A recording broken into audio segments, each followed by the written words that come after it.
This is the American Free Enterprise Chamber of Commerce's Presidential Candidate Series on business, an unbiased and informative interview series featuring the U.S. presidential candidates and their vision for the future of America. Business, economy, trade, entrepreneurship. We ask all the questions so you can make an informed decision in 2024. Well, welcome once again. Good afternoon to all of you, and thank you for taking a little bit of time out of your Saturday to talk about the future of our country, a topic that's never been more important. My name is Gentry Collins. I'm the CEO of the American Free Enterprise Chamber of Commerce. And at the American Free Enterprise Chamber of Commerce, we are committed to the idea that free people and competitive markets have done more to improve the human condition, more for human flourishing, for shared progress and prosperity than any other set of governing or economic ideas in all of recorded human history. And yet we also know, in representing 12,000 small businesses around the country, that American free enterprise faces more threats today than it's faced in a lifetime. And the next president of the United States is going to have a big job as they face these questions about how do we put free enterprise back on track? How do we open economic opportunity for every American and create a new American century? So today we are honored and privileged to have with us two former governors, two former ambassadors, one of whom may very well be the next president of the United States, for a conversation about how we put the country back on track. To do that, I want to say a few words of thanks before we begin for our host here at Cementech, one of the great success stories in American free enterprise, and I'll say as an Iowan, one we're proud to have here in Indianola. Started in 1969, it was a family business that has grown. It is now employee-owned, 100% employee-owned. And I'm proud to say we have Connor Deering, our CEO, here with us today, and some of our Cementech employees. But it is a real success story now with more than 200 employees, 5,000, I understand, more than 5,000 now, of the volumetric machines that you see behind me have been delivered to more than 60 countries around the globe. Right here in Indianola, Iowa. That's the power of American free enterprise. That kind of progress and prosperity only available here in America. And we are grateful to you for opening your doors for us today. Now, to kick off our conversation with Governor Haley, it is my privilege to introduce the longest serving governor in all American history, who then went on, as you I'm sure all know, to serve as our U.S. ambassador to China. Please help me welcome Governor Terry Branstad.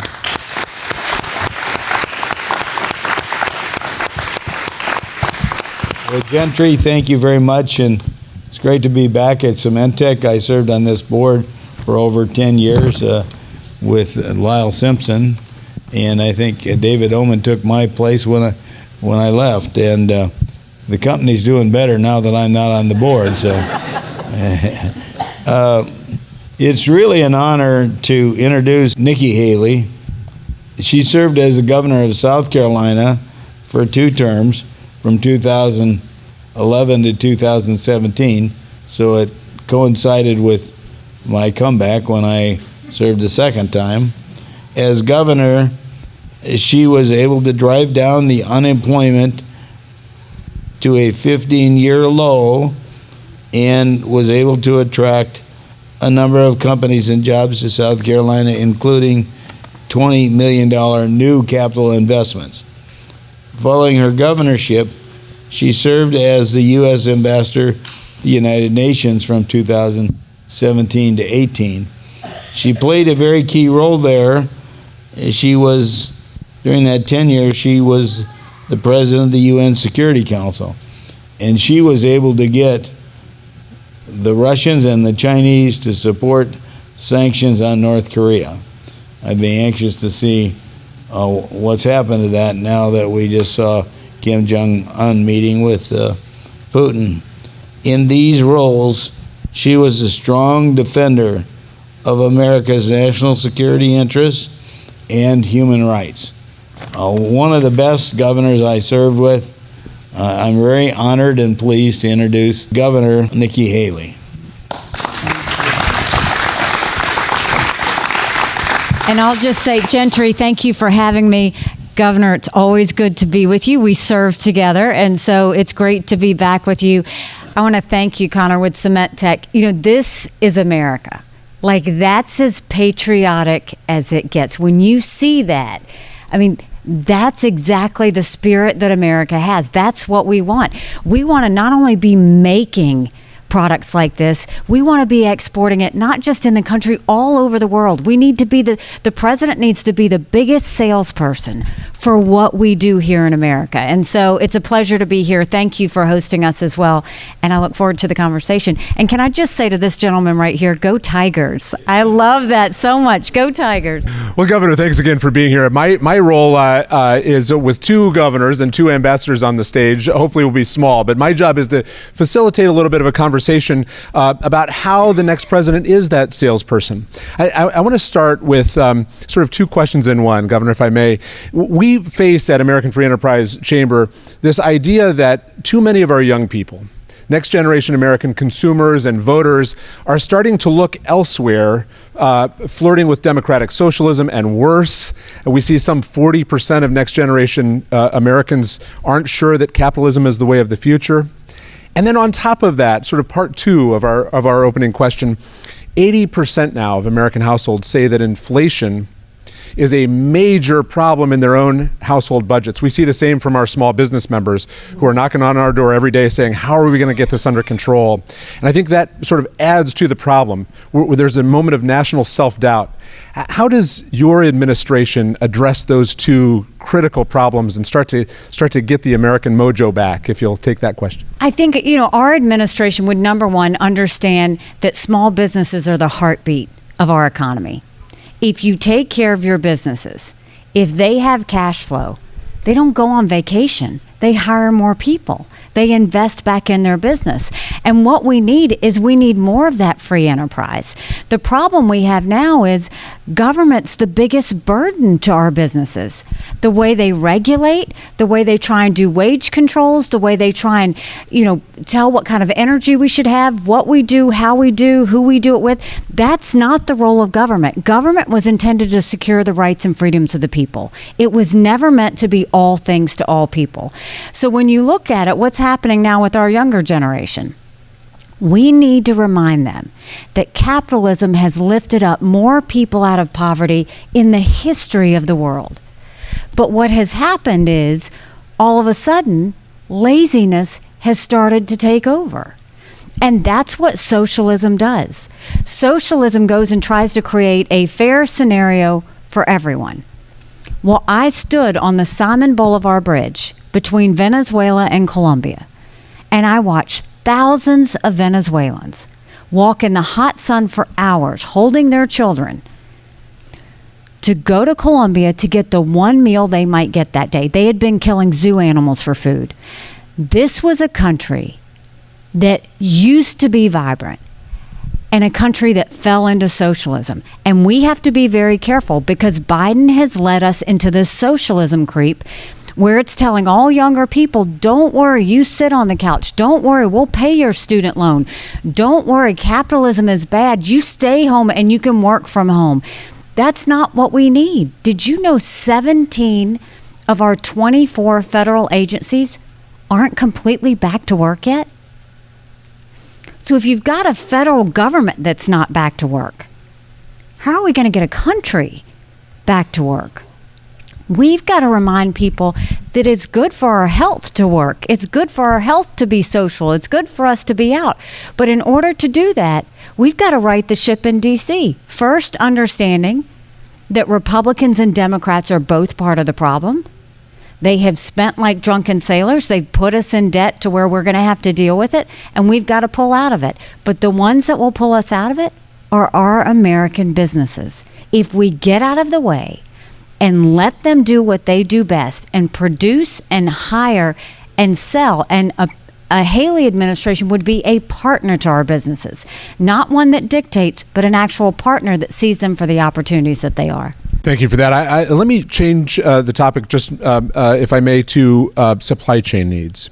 We saw in so many of our small business members during the COVID years in particular, and even still post-COVID, tell us that supply chain remains a key priority. And I think more broadly, we saw some real vulnerabilities because we didn't have that supply chain here at home. And I wonder if you would comment on what your administration will do to secure the American supply chain around the world and make sure it's robust here at home. Well, as governor, when I came in, South Carolina had 11% unemployment. By the time we left, we had 4% unemployment. And by the time I was moving on, we were building planes with Boeing. We were building more BMWs than any place in the world. We brought in Mercedes-Benz. We brought in Volvo. We had 5 international tire companies. They were calling us the beast of the Southeast. But what you learn is the supply chain matters. That car doesn't just show up on its own. There's a lot that goes into that car, and where those parts come from matter. The first thing we need to do is make sure that we are never dependent on an enemy. And let's look at some examples. When COVID hit, they told you to put on a mask. They were made in China. They told you to take a COVID test. You turned it over. They were made in China. If you go to your drugstore right now, all those medicines are made in China. We need to first look and say, if China pulled the rug out from under us tomorrow, would we be ready? So first, focus on the national security aspect and make sure that Americans are protected. The second thing is, of all the other things that keep our economy moving, let's get our businesses, if we're not making it here, which I do think we need to start building more here in America. It's why I think we need to have vocational classes back in our high schools. We did that in South Carolina. We had apprenticeships. We taught our kids how to build the things we were making. If we're not building it here, then let's make sure we're getting things from friends. So when we think India, South Korea, Japan, Australia, Israel, let's start focusing on those who too are trying to become less dependent on China. India took $1 billion stimulus to become less dependent on China. South Korea did the same thing. We need to start focusing on those things. Biden is selling Bidenomics and the Inflation Reduction Act. We are all feeling inflation. We feel it when we go to the grocery store. We feel it when we fill up our car with gas. We feel it when we pay our rent or our mortgage payments that are going up because of high interest. But when you think of that and you think of the fact that inflation has kicked in, one of the main things we need to do is when you look at the Inflation Reduction Act, at what Biden did, it's pushing everyone to have electric cars by 2030. First of all, we don't have the infrastructure for that. And I'm not talking about just charging stations. Electric cars are heavy. Our roads and bridges aren't ready for that. But more than that, 70% of electric car batteries are made in China. You just gave a windfall to China. The CHIPS Act that passed, I oppose that. Do I want more chips made in America? Absolutely. But you just gave all this corporate money out to companies to make chips in America, but you didn't tell them they had to stop making them in China. So these companies are now making them here with a lot of our tax dollars, but they're still helping China making them there. We need to be smart about the programs that we push towards. We need to be smart about who it is we're trying to help. It is American companies we're trying to help, and we need to start being smart about that. And please, Governor. One of the things that we did in Iowa that's really made a difference, of course, I was governor during the farm crisis of the 80s, and we really moved to add value to what we produce in agriculture. Ethanol and biodiesel have been a big part of that. Today we have 57 ethanol plants, I think 11 biodiesel plants, and we have one that's a natural gas plant in Nevada, Iowa. This is really important. They employ a lot of people, and it's a heck of a market for agriculture. So it's made our crops, corn and soybeans, profitable. And one of the things that we really need to do is not become dependent on China for electric vehicles. Unfortunately, the Biden administration and the state of California are pushing to eliminate the internal combustion engine. I think that would be disastrous. We need, and we're in the process also of looking at how we can make our ethanol even better by sequestering the carbon so that it's better for the environment than electric vehicles. And I believe that that is something that we really need, and we'd certainly like to have your support for protecting the internal combustion engine and helping us continue to grow ethanol, biodiesel, and these renewable fuels that have made such a difference in the Iowa economy. Well, and you're right, Governor. And first of all, you have my support on that, but I even went further. I'm not just saying I'm going to support it. I drove a combine yesterday on a cornfield and did my part. But look at what that innovation has done. Look at the fact that we can take corn and soybeans and do multiple things with it in the name of really growing our economy in a way that's strong. And so all of those that want to become cleaner and want to do more for the environment, we do too. Don't we all want clean air, clean water? We want to leave a world for our kids. But let's be smart about the transition. You can't force a transition because a lot goes with it, whether it's the charging stations or roads and bridges. Let's partner with our businesses. Let's partner with our farmers to say, okay, what is it going to look like? And what's actually credible? What can we do? And how do we partner to do it together? And that's the part I don't think we've had enough of. We've got government heavy-handed saying, this is what we want you to do. We want you to accomplish it by this time. Instead of saying, how do we help you get to a point that we're sustainable? And I think that's what we haven't seen. And so we've got to get government to be a friend and not a dictator. Governor, one of the real challenges that our small business members face, and too many American families face, even in a second decade now of Obamacare, are continuously rising healthcare prices, double digits in many cases. I can't tell you how many of our small business members we hear from that struggle to continue to provide health coverage for their employees, even though they want to do that. How would your administration address the constantly rising cost of healthcare coverage? We have to look at the fact that in order to fix healthcare, you have to see what it is. We have to be able to see all of it. We've got to open it up.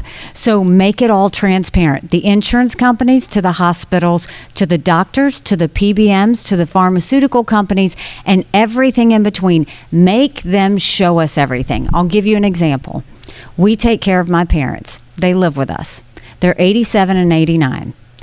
My dad was just in the hospital.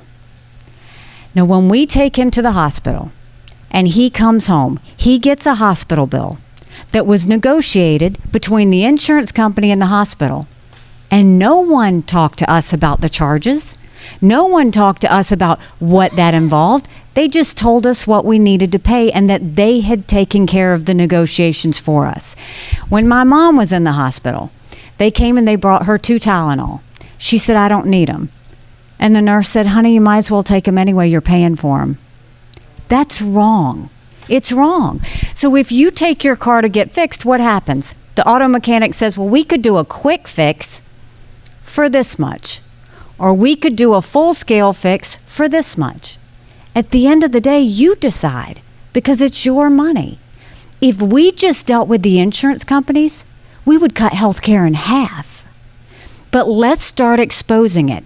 Let's make sure that we go and do the things that will make healthcare go down. We're the best country in the world with the highest healthcare in the world. It doesn't make sense. So the way you do that is you open it up. We make them show us everything. We put the patient in the driver's seat. Doctors don't give you the 10 tests because they want to. It's for the 90% chance they'll get sued. We need national tort reform. We passed it in South Carolina. That's the way you get healthcare costs down. And then you get rid of these programs that stifle competition. In South Carolina, I eliminated certificate of need.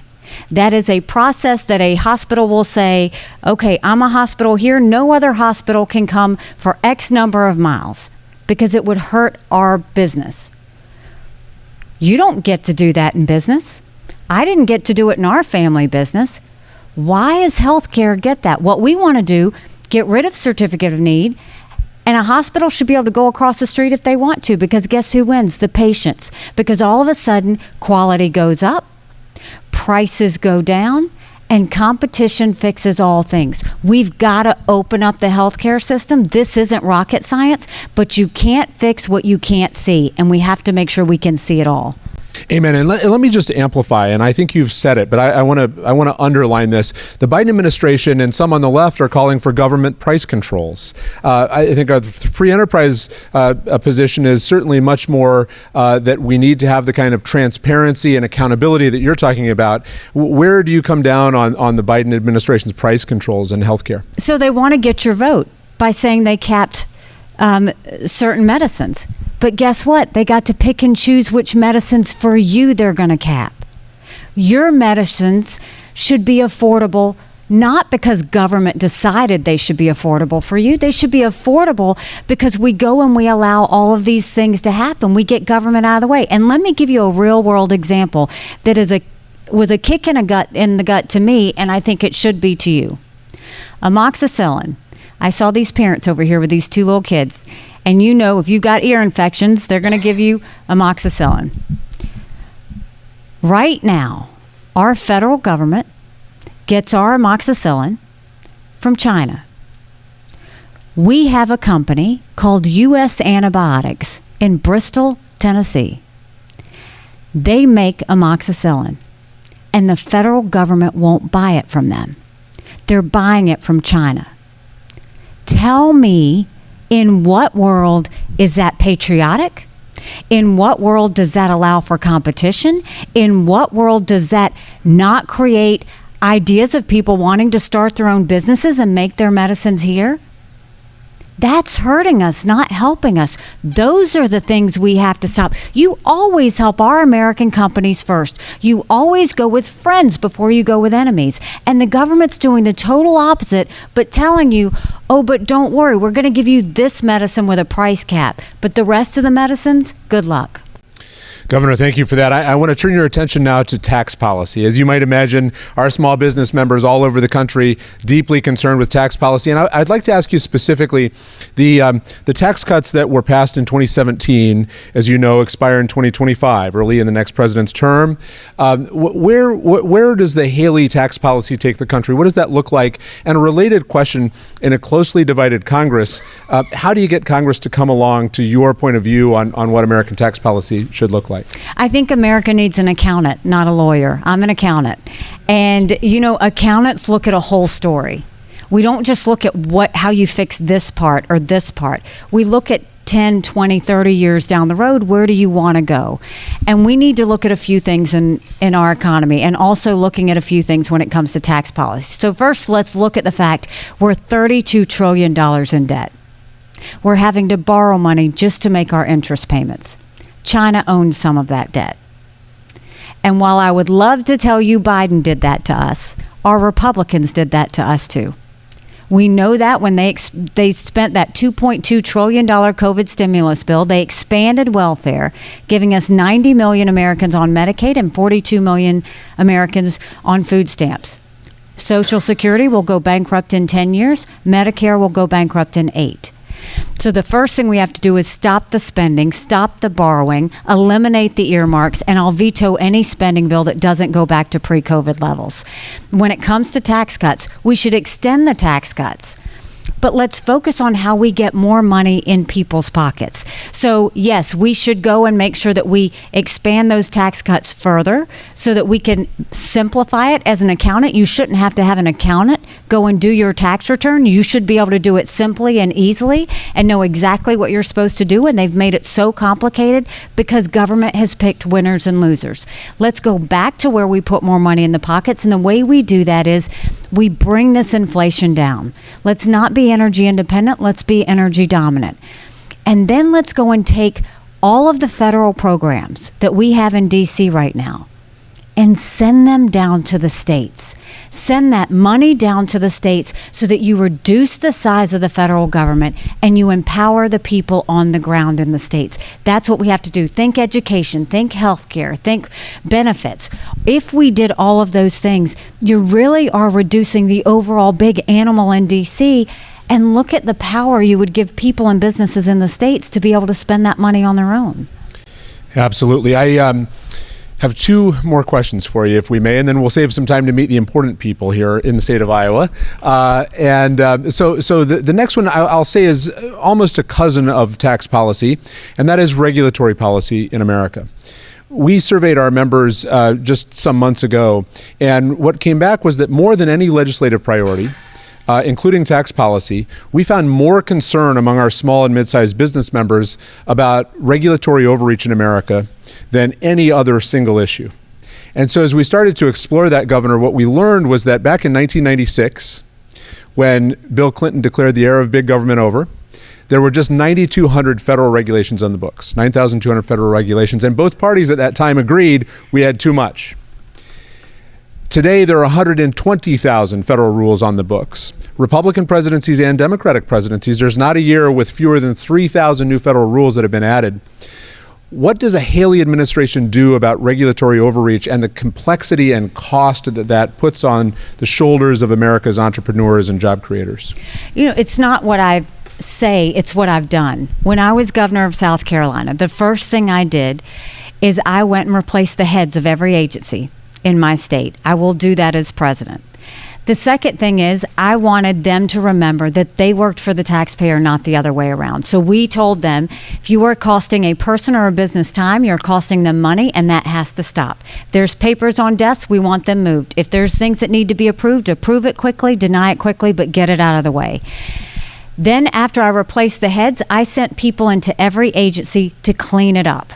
Get rid of old programs, get rid of bureaucracy, get rid of problem children, and really streamline the agency so that it could start working again.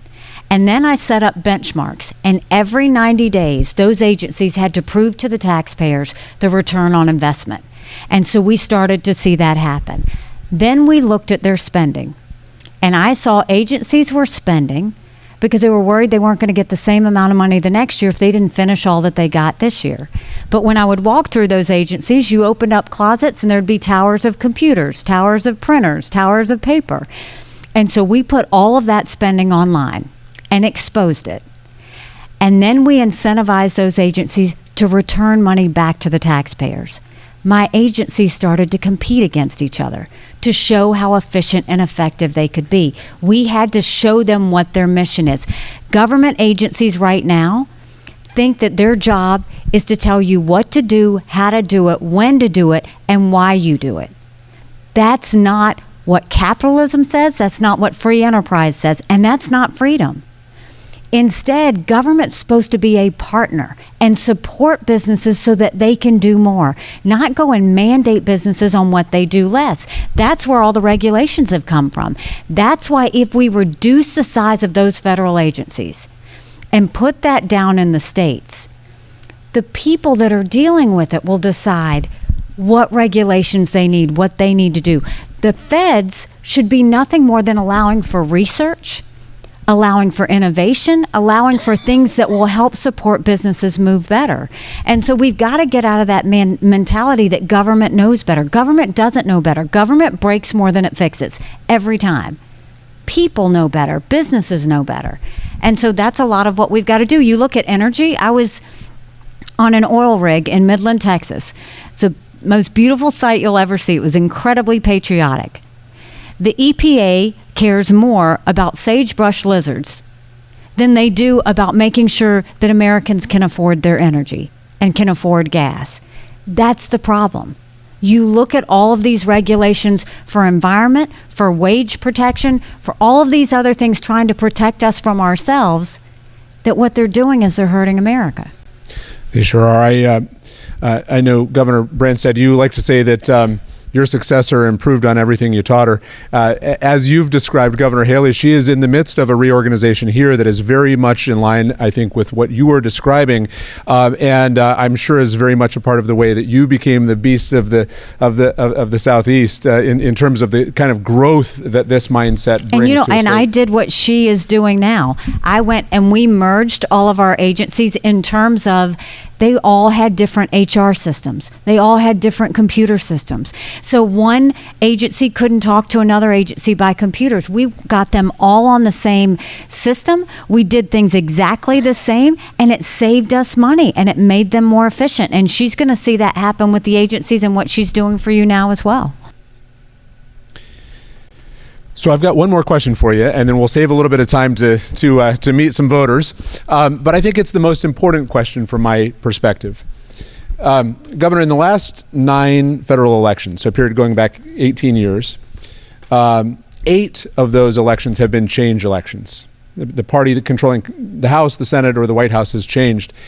What's interesting to me is that those are evenly divided, 4 in favor of Republicans, 4 in favor of Democrats, and not in order. We're ping-ponging back and forth. We hear from so many of our small businesses and from voters, and I'm sure you do too, that they want their lives to get better and they're not seeing it. And so my final question before we wrap up to you, if you're running for re-election in 4 years, how will the average American's life be better? What will their life look like in 4 years? And how will they know that your presidency has made the difference? They will know that all of a sudden they're not working for government, but that government's working for them. They're going to start to see wins coming out of the government that actually affect everyday taxpayers. We're going to see the debt go down. We're going to start filling our coffers. We're going to be able to lower taxes. We're going to make sure that there's more transparency in the classroom and that parents really are in charge of what happens to their kids' education. We're going to bring law and order back and make sure that our streets are safe. We're going to close the border, and we're going to have immigration that's based on merit. What our companies need. Whatever they need, that's who comes in. Not quotas anymore, but it's what strengthens our economy. And we're going to have an America that's strong and proud again, so that our enemies don't even think about trying to threaten us. That's what we're going to have. And I will tell you, if you think back to when you were growing up, do you remember how simple life was? How safe it felt? It was about faith, family, and country. Our parents raised us to be responsible individuals. We went to school and we learned what it meant to be successful. We went to church and we found our faith and our conscience. That's what we need to have again, and we can have that again. We just have to have the spirit to know that America has an amazing ability to self-correct. Sometimes we have to hit rock bottom to know where up is. We're there. But I know that we can pull together, and I think our best days are still to come. Governor, thank you so much for joining us today. It's been a pleasure and a privilege to have you. If you think that this is what a free enterprise, a pro-free enterprise president sounds like, I'd encourage you to visit NikkiHaley.com. NikkiHaley.com. You can learn about the governor's platform, about her background, about her plans for the future of the country. I'd ask you, too, to visit amfreechamber.com and learn a little more about the American Free Enterprise Chamber of Commerce. We're driven by people and by members like you. We want to be your voice in the national public policy discussion. Let me conclude where we started with a thanks to you and your wonderful team for hosting us here at Cementech. We're proud that you're Iowan, and we couldn't be prouder to be here with you today. With that, on behalf of all of us at the American Free Enterprise Chamber of Commerce, thank you for joining us this afternoon. Thank you, Governor. Thank you, Jim.